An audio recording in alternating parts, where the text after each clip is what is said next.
Kung ikaw makasala, kung naisayok sa imong kinabuhi, nakasala ka, o nagbati ka sa pagkasala, nagpasan ka sa kabugaton, sa pagkasala, you're carrying the burden of guilt.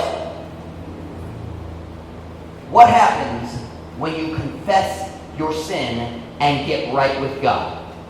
Unsa may tabo, unsang pagbati mo, basing karong gabi, naitaw to o kabalo ka sa imong kasing-kasing, layo ka gikan sa Diyos. I don't mean wala ka naluwas, wala ka nagpasbo, wala ka naluwas. Kung naluwas ka, naluwas mangtod sa kanturan. Pero bisan yung tao naluwas, makasala usahay. O kung kita makasala, o dili magsugi, dili confess sa atong sala, hinahinay, malayo ta gikan sa Ginoo. When you don't confess your sin, you get farther and farther from God. Sama sa kami yun. Kung ako si Ma'am Ruth na ay misunderstanding, and I lose my temper, ako musingit kaniya. Dayon magkawa sa balay. Kung dali ko mo balik, mag-sorry kaniya, magsulay mo ayot sa relasyon, kung sa mga ito, hinay-hinay, mas layo ang atong relasyon.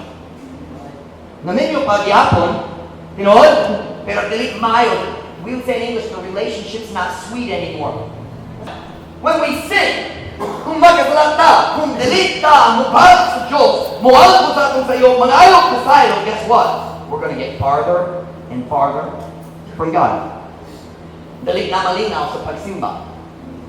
Delete na malinaw ang pagkanta sa mga songs sa Diyos.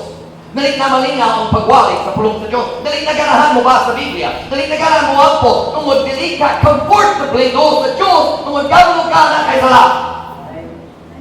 Hangtod ikaw magdagat sa imong sala. Ay, word dagat, deal with it. Hangtod ikaw magdagat sa imong sala. Dili ka comfortable ba sa Diyos?